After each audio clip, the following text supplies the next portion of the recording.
भारत को एक नदी वाला देश माना जाता है।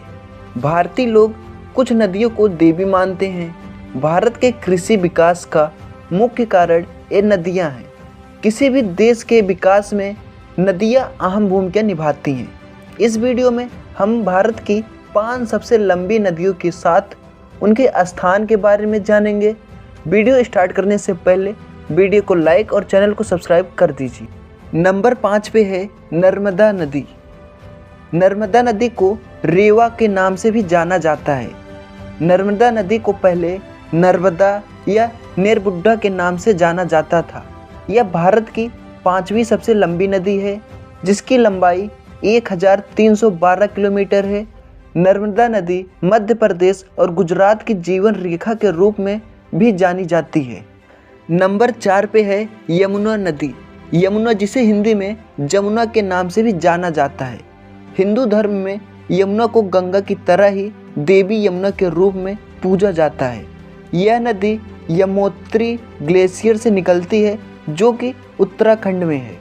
यमुना नदी 1376 किलोमीटर की दूरी तय करती है और प्रयागराज के त्रिवेणी संगम में गंगा नदी से मिल जाती है। यह नदी हरियाणा, यूपी, उत्तराखंड और दिल्ली सहित कई राज्यों से होकर गुजरती है।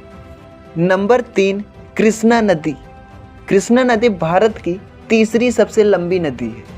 यह नदी महाराष्ट्र के उत्तर में जोरगांव के पास महाबलेश्वर में निकलती है और फिर कई राज्यों महाराष्ट्र, कर्नाटका, तेलंगाना और आंध्र प्रदेश से बहने के बाद बंगाल की खाड़ी में चली जाती है।